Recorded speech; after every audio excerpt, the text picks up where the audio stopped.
What are you talking about? Oh, have you not heard? It was my understanding that everyone had heard. Heard what? Brian, don't! It's the Cooper and Anthony Show. Who does the laundry at your house? I do. You do? You do the laundry for the kids too? You do everybody's laundry? Everybody for themselves. Oh, okay. So you do your own laundry. It's not like, so not one person doesn't do the laundry for everybody. Everyone does their own laundry. Yeah. If you have something that needs to be washed, you wash it. That's because if I washed something bad and it put pink with red and white and I mess it up, I'll never hear the end of it. Doesn't happen anymore, but okay. Uh-huh. So I just do my own. Well, that's interesting. And then, okay, so when you do your laundry, do you check your pockets? Do you look in all the pockets to make sure there's nothing in there before you wash anything? You do. Why? We have a little laundry issue going on at my house right now. And I was just kind of wondering who is at fault, like who's the one that should be responsible for different things. So 2 things happen. My boyfriend insists on doing laundry, just so you know. I will try to do laundry and he will stop me and take it out of my hands and go, you don't know how to do laundry. I don't have patience to teach you. I'm just going to do it. So that's the one thing around the house that he does do. He always does the laundry. Okay. In his defense, I lived with you. You were horrible at doing laundry.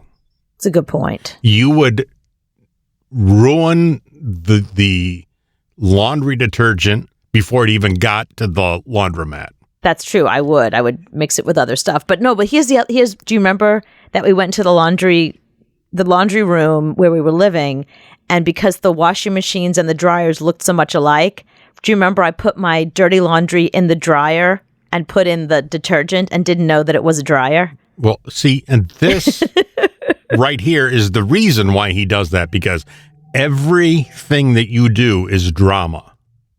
You cannot do one thing and not be drama. No, why do they make a dryer and a washing machine look alike? Why would they do that? Just have one. Just have them look completely different. Nobody else has this issue but you. Nobody. I poured so much detergent in that dryer. Nobody they had to this shut the place down to clean it in the history of the world except you. And if you would tell Joe I did that, he would say, "Yes, you did." Right, which is why that's one of the reasons why he does the laundry, because stuff like that has happened here before. So I got this new top that I really love, and what's funny is it's by a very high-end designer. So if I bought it at the store it came from, it would have been like $150, this little top. But I got it at a sale rack at TJ Maxx. It was $7. Mm-hmm. So I got this like $100 and something shirt for $7. It was on like the clearance, goodbye, get this out of here rack. It doesn't matter that I didn't spend a lot of money on it. I love it. Mm-hmm. I love it, and I wear it. So I said to him, listen, I don't know how to wash or dry this. I'm not going to spend money on a shirt I spent $7 on for dry cleaning. Can we wash it? He said, yeah, put it in the bag. I said, but maybe don't put it in the dryer. Just don't put it in the dryer. Mm-hmm. He's like, okay, no problem. So he ended up not doing laundry that day, and days passed, and then he finally did laundry, and he hands me the top, and it looks like it fits on a Barbie doll. It didn't just shrink. It's tiny. It's so little. So I was really mad, but he was like, it's your fault for putting it in. That's your favorite top, and you put it in the washing machine. I mean, you put it in the bag that's going to the washing machine. Like, why did you put it in that bag? Like, it's your job to not put that stuff in the bag, or to keep it outside the bag and call my attention to it before I do laundry. But a week later, I have a bag of laundry. I'm throwing everything in. Right. So, and he doesn't know that's your favorite top. I know, but he sees it, and when he puts everything in, I've done laundry with him before. I've gone to help him. I take the bag and I just dump it all in. He's horrified. He puts each thing in separately. Like, what is this? Shake it, put it in. What is this? Shake it, put it in. So because I know that he does the what is this, shake it thing, I assumed that meant that he was going to shake it and see that my beautiful pink top that I love does not go in the dryer. But no, he put it in. So he's blaming me, but I'm blaming him. All right. when you buy a shirt like that, you can look on it and they will tell you exactly how to wash it. On the label of the shirt, it will say cold only, no dryer, warm only, low dryer, Dry something. clean only, yeah. Yeah, so you have to look at that. So that's up to you. That's your fault. I don't have to look at that. I'm not doing the laundry. That's my point. But if it said dry clean only and you put it in the clothes thing, that's your fault. But it's a $7 top. I'm not spending $12 to dry clean it. For $7 that I spent. But you should know that if it's dry clean only and it gets washed, it's going to be ruined. No, but isn't that his job to read the labels of things? Listen, I understand socks, T-shirts, towels, that stuff. He just knows exactly how to wash them and where to put them. But when it's something that he's never seen before or something that he knows is a top that I like, or just a top, why wouldn't he read the label? Isn't it his job to read the label? It's not my job. I'm not doing the laundry. See, I think it's almost worth it for him to move out right now because of this. Because I believe he hasn't heard the end of it yet. He's claiming that I shouldn't have put the top in then to begin with. Or he said I guess there's a mesh laundry bag that's for like delicates and stuff like that. He's like, anything like that, just put in the mesh. Well, I don't know where the mesh bag is. Again, I'm not in charge of any of this stuff. So he's saying it's my fault for just throwing it in the general, in with the general public of laundry. I'm saying he should have specifically looked at the label himself. So I have this, do you have well, you've got boys. If you know anybody that has a Barbie doll, I have a cute little Catherine Melandrino top for it. It's $100 and some top, and it's only $7, but now it's worthless because you can't wear it anymore. Because I can't wear it. Yeah, I mean, even if I lost weight, I couldn't wear it. It's over. No, I think this is 100% on you, because if you liked it that much, I know you can wash things in a sink and hang it up. I've seen you do that. That's true. I do that. Yeah. So if it's a top that you love that much, you should have washed it by hand and then hung it up in the bathroom like you do everything else. Yeah, why didn't I do that? I usually do precious things. I have a pile of precious things there to hand wash. I don't know. Why didn't I do that? What's wrong with you me? have very ugly dresses that you wash by hand and then hang up, and they look like a shower curtain. I do, yeah, well, I love my dresses, but yeah, that's a good. Yeah, I don't know why I didn't hand wash it. Yeah, so that's on you. I should have hand washed it, but he should have looked at the label, I feel. Normally, I see a girl like this, and I just think I want to score with her, but now I want to just settle down with her, and get married and have a couple kids. Okay, Beavis. Maybe I could score with her after she's really full, It's the Cooper and Anthony Show. Things that are in the news that make me go, what?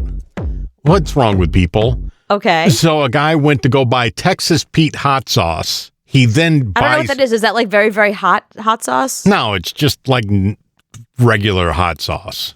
Okay. It's not like special hot. It's not like Carolina Reaper or something like that. I love that you know the names of all these. Okay. Yeah. So no, this is just regular Texas Pete hot sauce. So this guy spends $3 on the bottle. He goes home and he looks on the bottle and it says it's made in North Carolina. Okay. So he's upset because it says Texas Pete on it. And there's a flag of Texas on the bottle. He was misled. So he's now suing Texas Pete because they're Texas Pete and they're made in Winston-Salem. He's suing over it? He's suing over it. He spent $3. $3 bottle. This guy's all upset. Can you imagine the lawyer getting that call? Wait, okay, so he wants his $3 back and what, like $1 million for pain and suffering? Yes, because he thought it was from Texas and it's from North Carolina. But what's the difference where it's from? It's hot sauce. Who cares where your hot sauce is made? Next, do you think you have bad neighbors? This is a bad neighbor. Guy living next to another guy, and the guy doesn't like the guy, so he has one of those mail slots in his door. Uh-huh. What's the guy doing? Every night pouring porridge into his mail slot.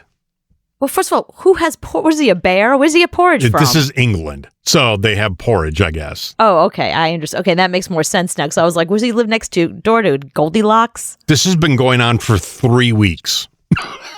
This guy wakes up every morning and there's a pile of porridge in front of his door.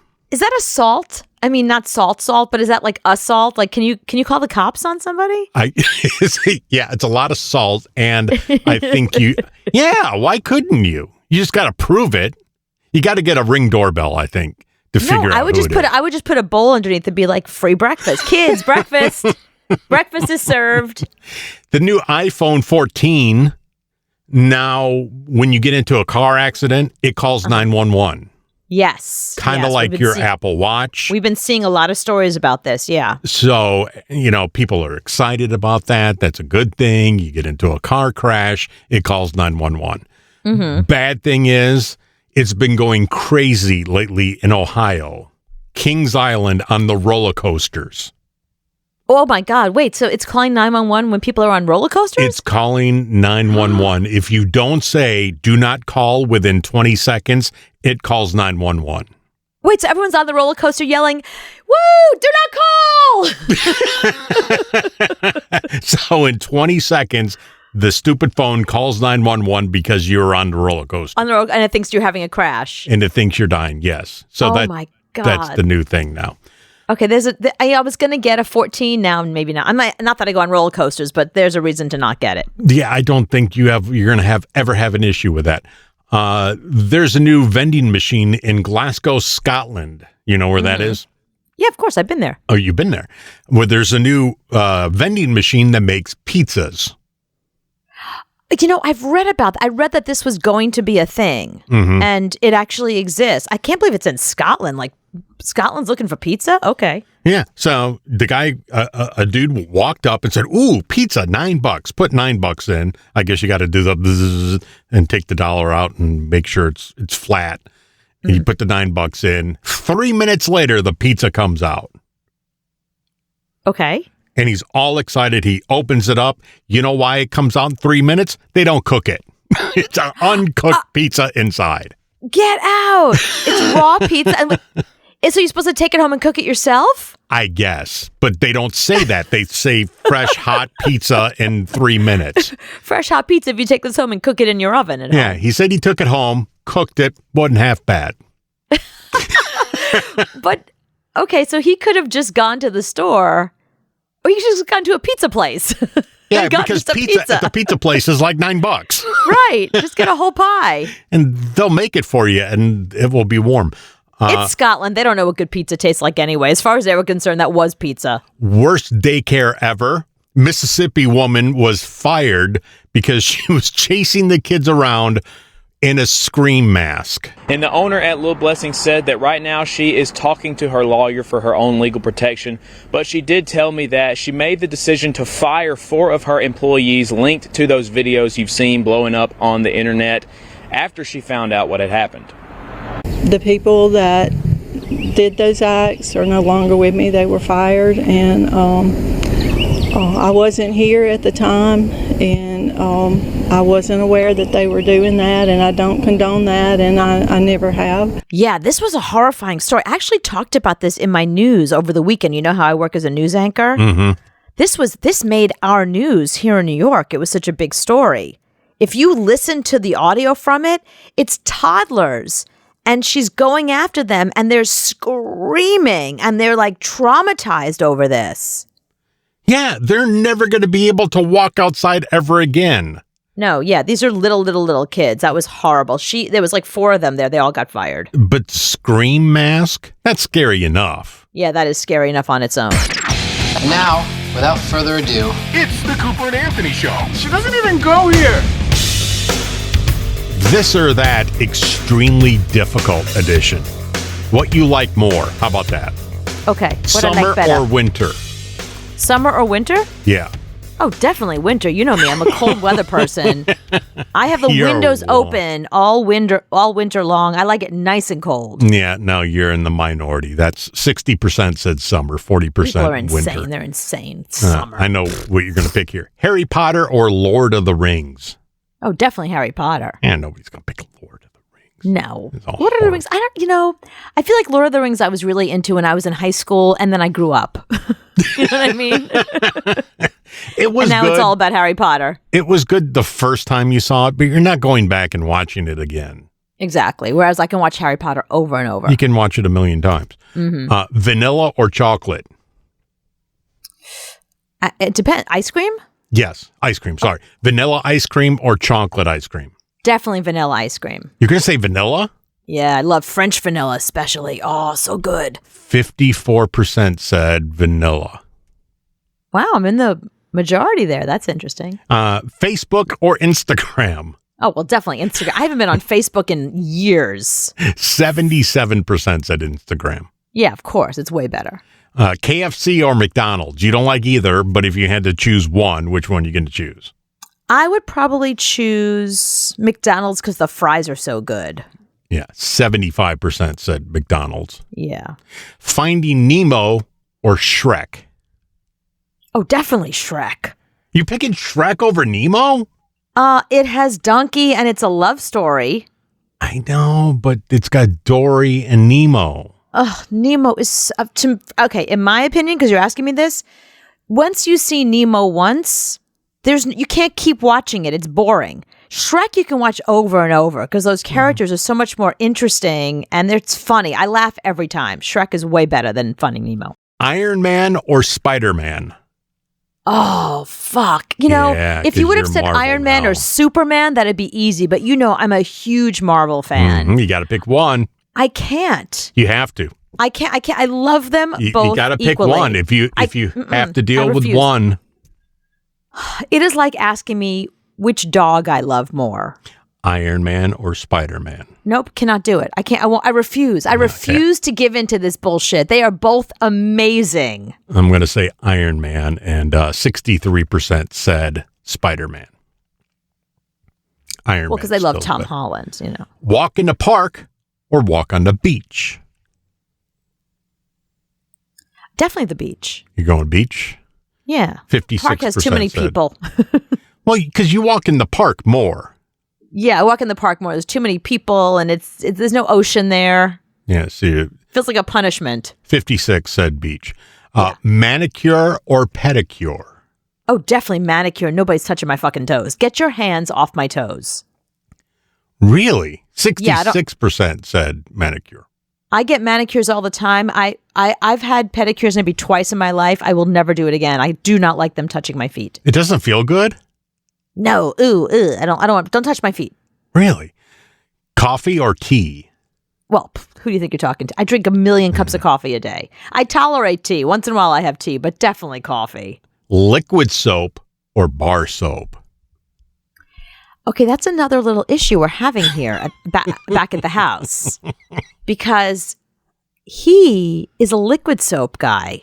He's a body wash guy. I like a bar soap. And I usually like the bar soap I like the Dove cucumber. And I bought the wrong one. I bought a Dove scentless one, but I bought a giant thing of it, so I'm stuck with this fucking shit. So I end up using his body wash, and he doesn't like that. He's really unhappy about me using his body wash. So it's been an issue here at the house. But for me, I prefer a bar soap. I think that's funny that's an issue at your house. It is. 85% agree with your boyfriend. I love bar soap. Books or movies? We're going to pick movies. It's not even close. Yeah, movies. I love books, but no, I love both. Again, I love both. Showering at night or the morning? There's not Definitely at night. There's not. Oh, really? I was going to pick a never for you. Well, is never an option? Because I'd rather never. I'm like a cat. I'd rather never shower if I could. I hate the water. 60% said night. Yeah, night's way better. I shower at night all the time. The sun or the moon? What? That's like saying a rock No, or which one another you like? rock. Which one do I like? Yeah. Which one you like more? I like the sun because it means it's daytime. I have no opinion on the moon. I like the moon. I don't like the sun. The moon's fine. I have no opinion. The moon doesn't do anything for me. I mean, well, actually, the moon keeps keeps me on the ground. So I kind of like the moon. That's right. Keeps my period from. This one's hard for you. Netflix or YouTube? Oh fuck. Yeah. You know, I'm the only reason I'm going to say Netflix is because YouTube doesn't have as many new things as Netflix does. I feel like every time I go to YouTube, it's a new person, but it's the same shit. Whereas I know, Netflix, but they have everything. I know they have everything, but I'm telling you, like, you watch one guy unclog a sink, you've seen it all. I don't need to watch 40 videos of somebody unclogging a sink. But then again, there's a lot of things. There's a lot of shows, a lot of British shows that I can't get, so I do watch them on YouTube. Mm-hmm. But you know what? YouTube, I got it. It's definitely Netflix. YouTube has too many commercials. 70% said Netflix. So Yeah, what's no going to commercials. happen when Netflix puts commercials in?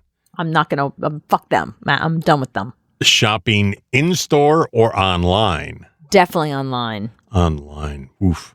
54%. Oh, that's close. That is pretty 54 in store, 46 online. Well, I don't like shopping in stores unless it's for food, because clothing and stuff like that. You know, did somebody else try it on? I don't know. I'd rather just buy what I want to buy online, and if I don't want it, just send it back. And finally, this is easy to pick. I'm just going to pick it for you, city or country. City. And definitely 51% said city, 49% said country.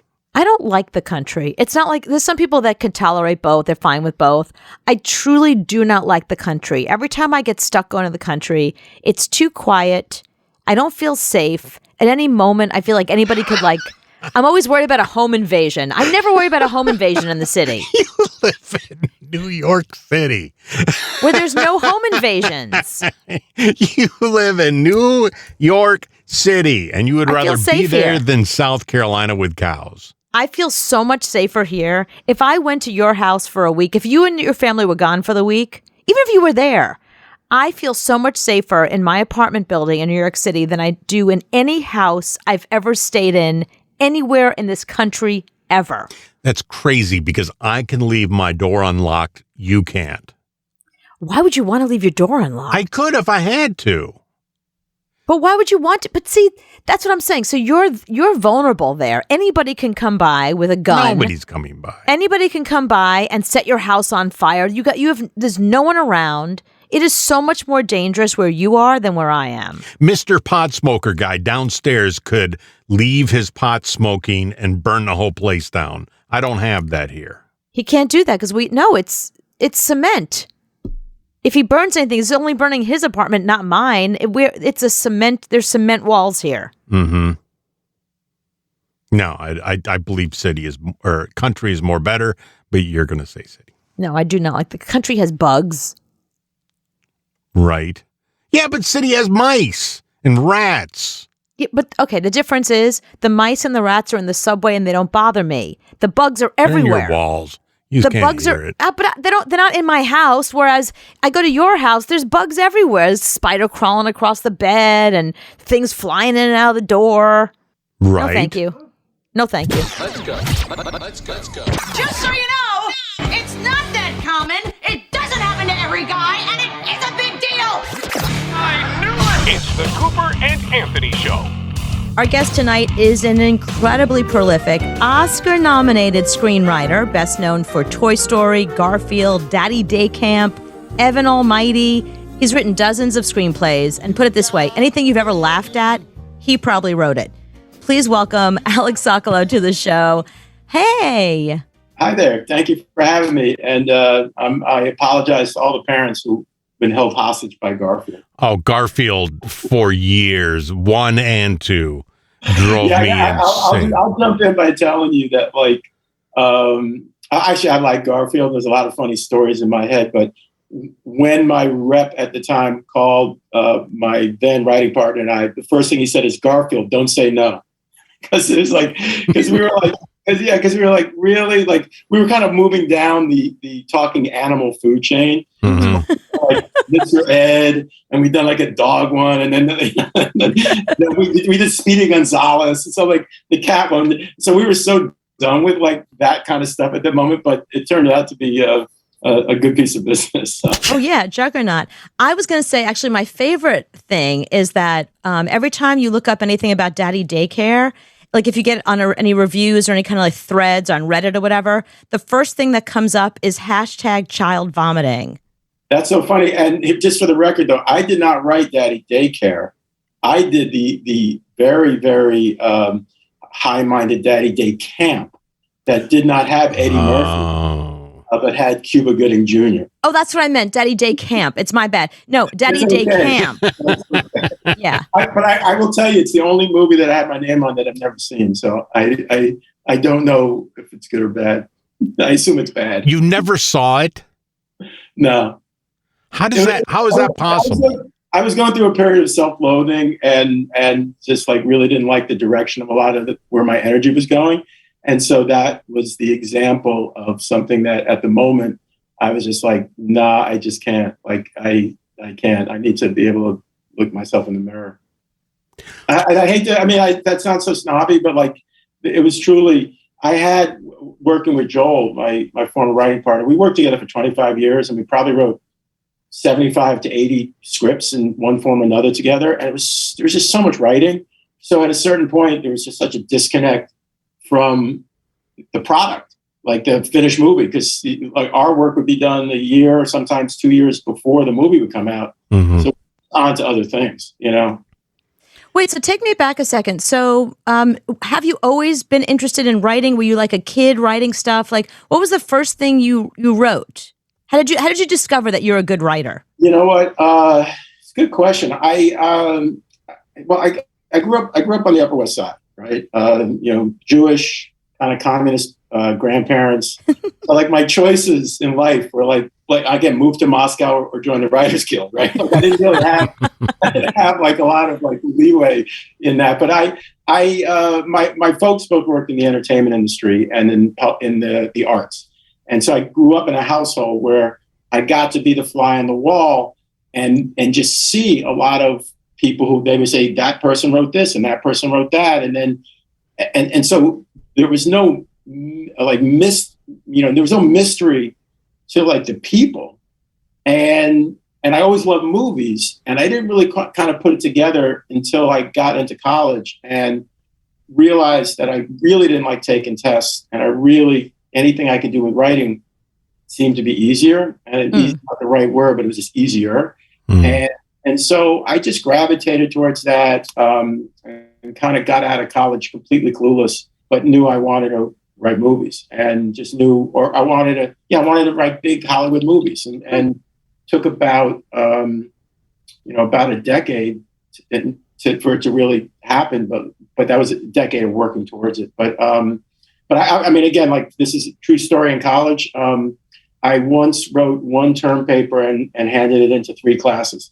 And I got an A, B, and C. So I kind of knew how to do that, you know? Oh, that's great. I love that the one professor gave it a C. He was like, I'm sorry, this is an A paper. Right. It's also like, this is a math class.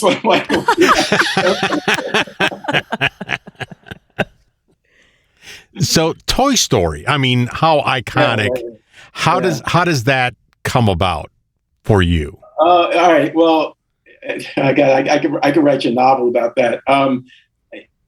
Easy enough said. I got hired. I got out of college. Frying pan hits me in the face about life. I don't know how this is going to work. I try getting hired on a couple of New York shows. It doesn't work.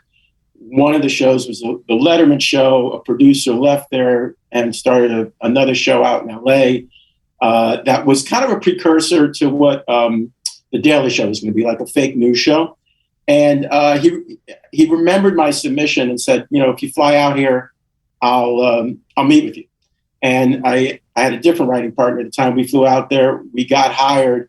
Great writing staff. Horrible show. Right, Conan O'Brien was on the writing staff. Greg Daniels was on the writing staff. Really amazing in the late 80s. And then that ended, and I ended up writing the Arsenio Hall show for a couple of months. Got fired from that, which is a whole nother story. But I needed work, and so I was calling up whoever I could, and one was a producer on that first show, and he's like, I don't have anything big, but I have this one little thing, but you have to work with this other guy. And he introduced me to Joel Cohen. And we worked on this little thing, and then we talked and we said, well, how do you survive as a screenwriter in Hollywood. You know, like, how does this work? And we kind of did our own analysis of the industry and said, you know, buddy stories always get made. They get made by every studio. They get made every decade. You can go back to Gunga Din. You can go, you know, you can look at 48 Hours. You can look at Trading Places, you know, movies of the 80s. You just look like they always make them. So we're like, let's become experts at buddy stories. Mm-hmm. And we did. And I don't know if we became experts. We just studied them. And so the first script we wrote became a movie called Money Talks that had Charlie Sheen and Chris Tucker in it. It was a buddy two-hander. And then the second script we wrote was a script called The Wooden Policeman that we never made a penny on, but it's the script that got us the Toy Story opportunity. And The Wooden Policeman was a live-action, R-rated buddy story about a cop wannabe who had like failed the police academy test like 10 times, and he was a security guard at a toy store, and he was a ventriloquist, and his puppet was a great cop, and he was a bad cop. And so we kind of were just playing comedy there. And then he hooked up with a burnt out cop. And so it was a big mess of a script. But in it was about kids and guns and very, again, hard edge. And it's spec writing. And when you're young and you're writing spec scripts, you just want to get noticed. Like, right. Noel and I were very aware it's never going to get made. Let's just try and shock people. And so on like page 10 or 11 of that script, we had a scene where a kid opens up a Christmas present. It's a toy gun. He goes, "Oh, great!" And it ends up being a real gun, and he kills his whole family. And, so, yeah, I know, right? We're just like, we kind of get inside people's heads. That's right? comedy. Right, so here's the thing, right? So now life is going on, and not really getting work. And actually, and this is kind of, you know, I'm playing the violin a little bit. My dad dies. My dad dies when I'm 29 years old. And I'm back in New York dealing with that and sitting Shiva and doing all that stuff.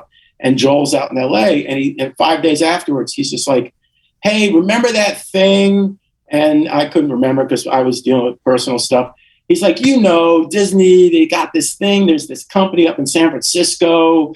Mike Eisner wants the technology, right? He wants the whatever. We got the job, right?" And I'm like, "What job?" He's like, "Just, you got to get back out and we got to get to work." So, and Joel had been at a barbecue and somebody was there, and his friend was married to somebody who brought somebody who worked at Disney Animation. And Joel was very good at like, "You have anything?" And they're like, "Well, for the writers of your level, no.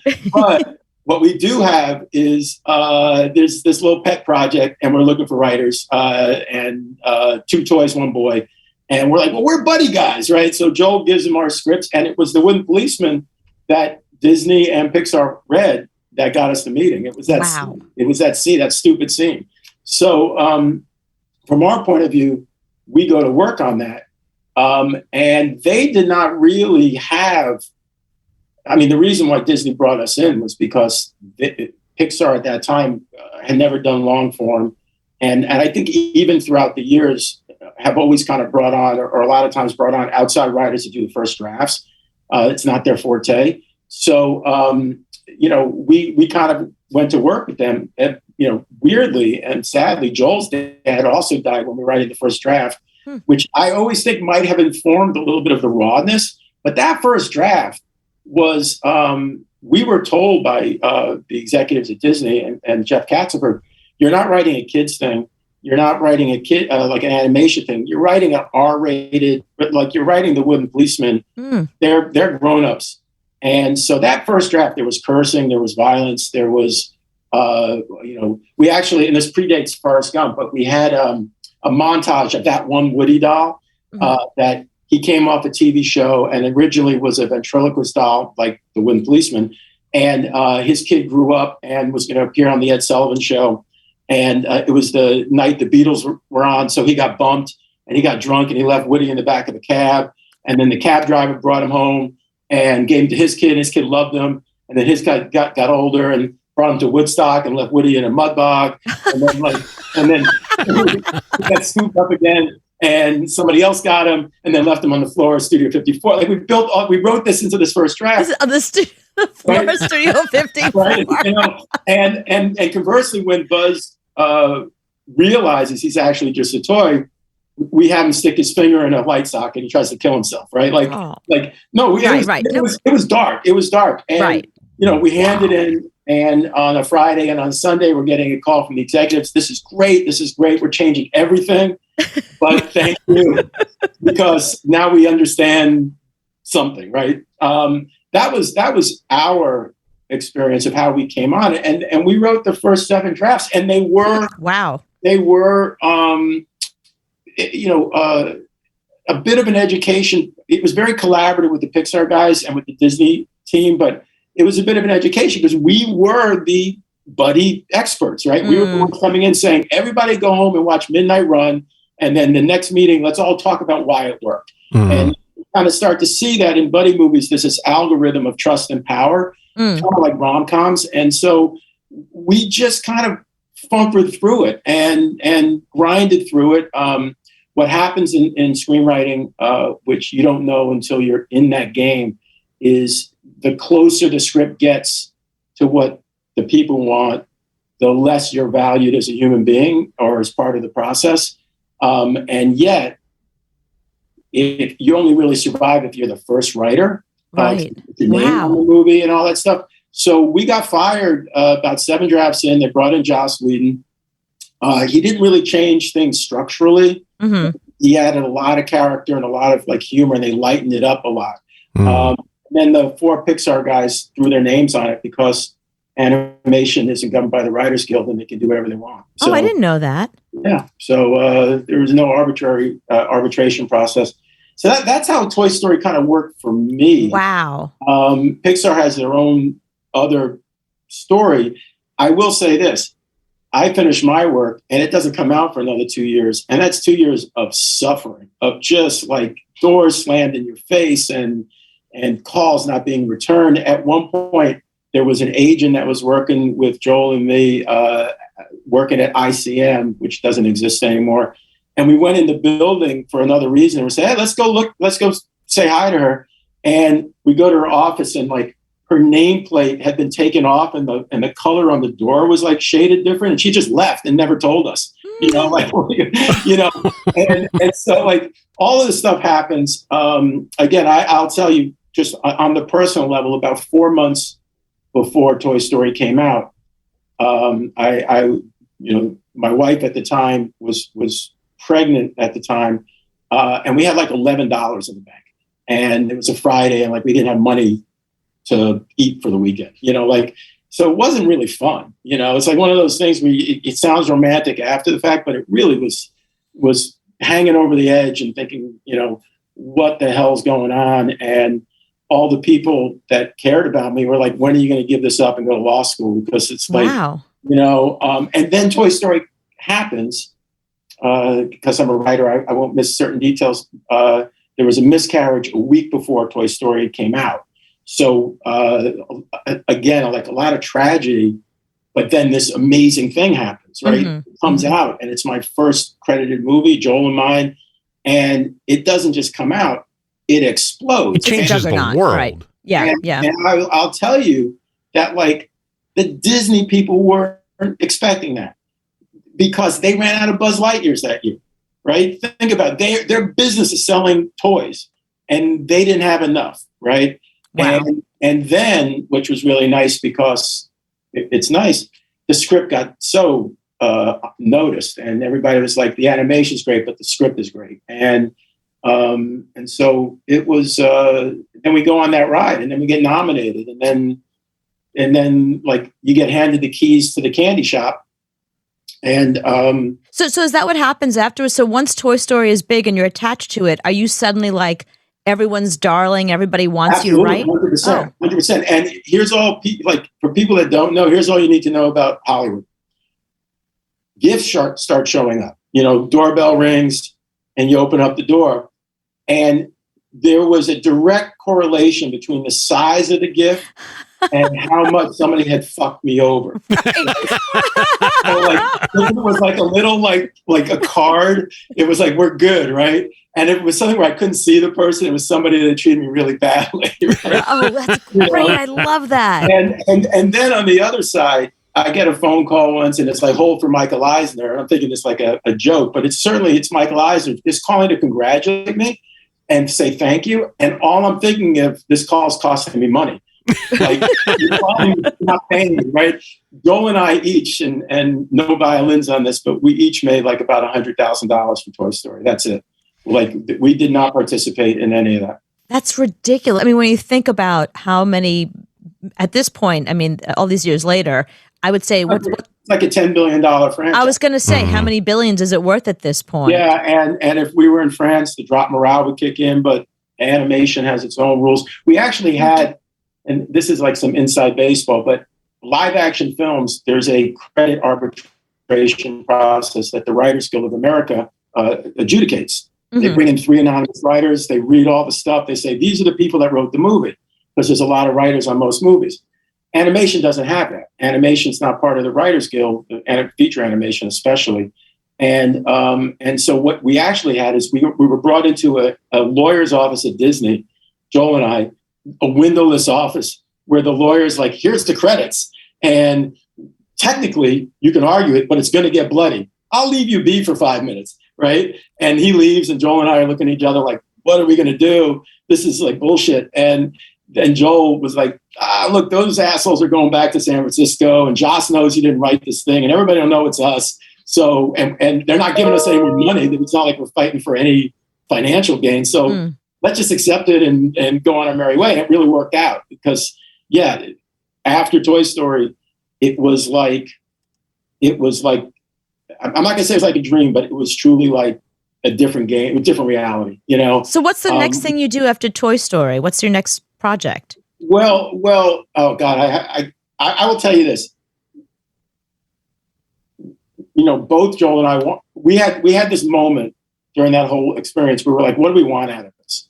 And what we decided specifically is, let's see where this goes. You know, let's ride this, right? Let's not run away. Let's not say, you know, what I really want to do is like Proust or something, you know, like it's let's see where this is going to go.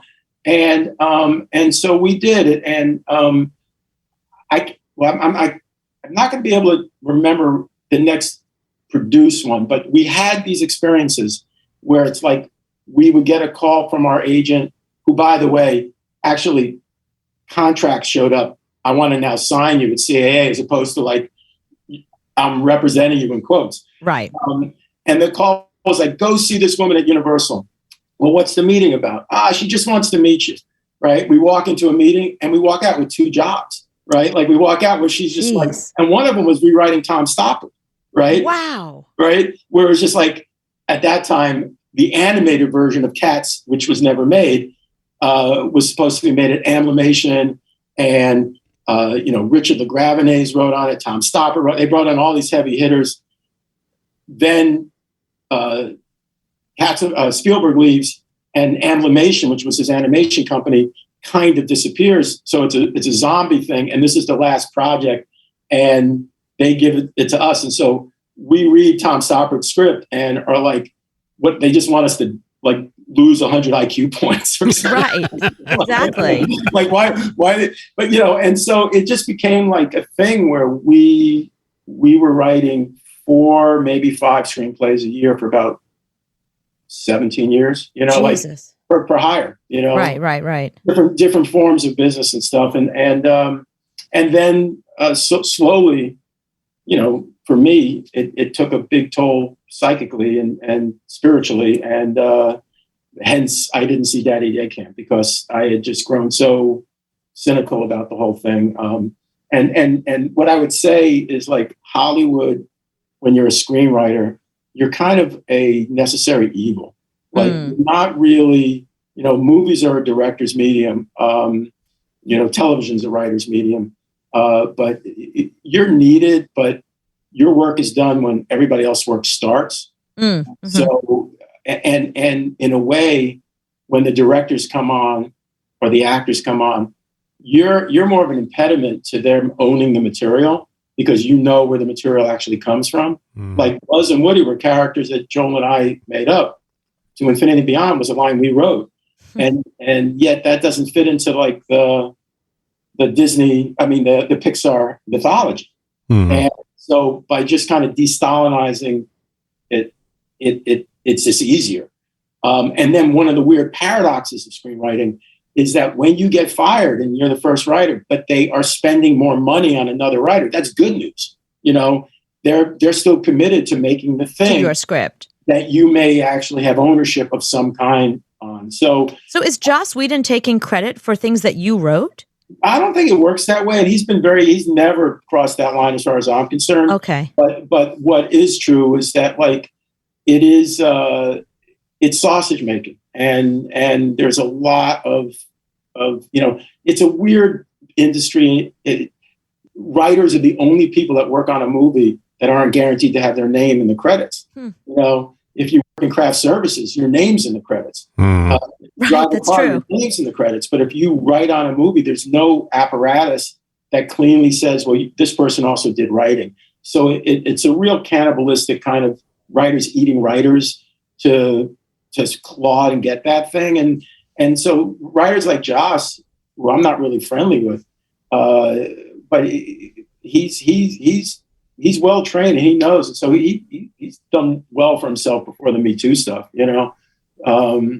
So that's kind of how that went. And, you know, God, well, I can't even tell you what the next thing was, but I do know that, like, Goodbye Lover, Joel and I came on as rewriters and did enough to earn credit. But that was a very dark, noirish comedy about insurance and murder and sex and betrayal and stuff. Roland Joffe directed that. I wanted to do that kind of writing. That thing came out, and it was really, like, again, like, probably the headiest days where Money Talks is being in a test screening down in Hermosa Beach, and Goodbye Lover, there was a screening at Warner Brothers of a rough cut. And on one day, I'm seeing two movies that I've been involved with. But Goodbye Lover comes out. It's still one of my favorite things I've worked on. It's still something that my adult kids will say, that's the movie, and Money Talks is the movie that when I have to tell people what my dad's really like. Right. Those are the two that they point to. But it comes out. I go to the opening with my then agents, and the lights come up, and I'm like, what do you think? And they're like, it's not going to hurt you. And I'm like, no, what do you think? What do you think, right? It's not what I want to hear. You know, isn't it great? You know? And by the way, like, I didn't have the best relationship with John Lasseter. And so in a lot of scripts afterwards, anytime I needed a heavy, or Joel and I needed heavy, we named him Lasseter. And in Goodbye Lover, there's a Senator Lasseter that gets blown by a tranny. We just exacted our revenge in really passive aggressive ways. Has an actor ever approached you and asked you to write something for them? I've done that. Here's the problem with that. Like, there's two, maybe three main problems with that, but it reduces to this.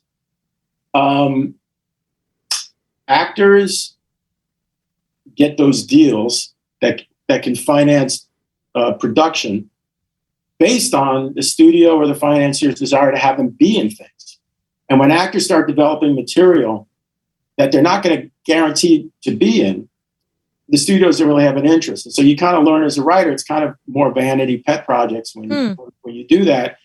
The other problem is that, and I say this with love up to a point, is that actors are very finicky about what they're comfortable with, and writing is kind of like opening a wound and really exploring the wound. And a lot of actors don't really want, you know, they want to be perfect and go on a journey to get better, you know. And so it's from the beginning, right? So, like, it's always better to kind of bring the actors into the process later and get their input when things have been sculpted already, in my opinion. But no, I mean, I've done so much writing. It's like too much writing. So I've written for them. I've written around the world in different film industries. To me, it's like, all right, well, this is how I'm getting through my life. So I should just lean in and turn and face the strange, you know? Right. Smart.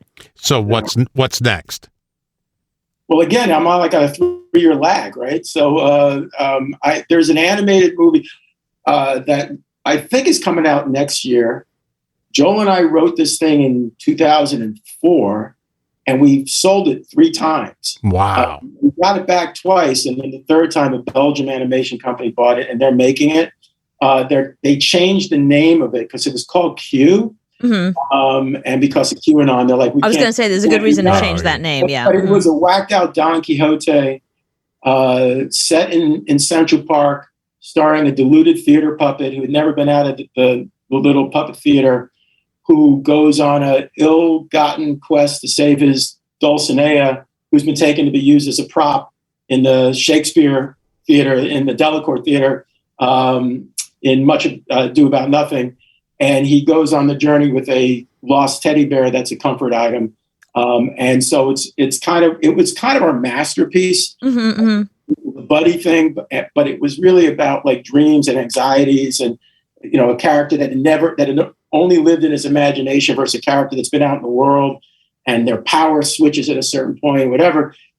Anyway, that sounds brilliant. I'd love to see that. Here's the problem is, so they've been making it since 2019, and I know they brought on other writers, and I don't know if it's going to be brilliant or not. And if they say a hit has 1,000 fathers and a failure is an orphan, right? So we'll see. I'll either like that shit, or it'll be like, that's all me. That's all me. So so here's my last question, because we don't want to keep you too much longer. But when Prince died, they brought in a safe cracker to open a safe that he kept in the house. He had like a bank vault types, like one of those safes that, like when you walk into Bank of America, that type of safe. Yeah. And they weren't able to open it. So they brought in the safe cracker, like a criminal, basically. And he opened the safe, and it was wall-to-wall music that he never released. He just was really prolific and just wrote and wrote and wrote. And that's why they've been releasing Prince stuff. It's out of this big giant vault. So I was thinking, when I was looking at your giant list of stuff, is there like a vault of stuff? Is there a Prince vault somewhere in your house? Well, at least in your computer, at least in a laptop. If I've written it, I'm trying to sell it. I'm trying to get it out in the world. I'm not holding back. Yeah, I mean, there are things that I care a lot about. I co-produced a documentary about 4 or 5 years ago about sex trafficking and kids and really a call to activism that mothers had, and off of that, I fictionalized that with the director of the doc, and that's one that I think is really worthy. But again, that goes to, it's not a talking animal, so like right. Or buddy, or a buddy. All right, Well, Alec, thank you so much for talking to us, and thank you for sharing those stories with us. You're incredible. Well, thank you. I'm just got just enough OCD, just enough. Perfect amount of everything. Right. Thank you.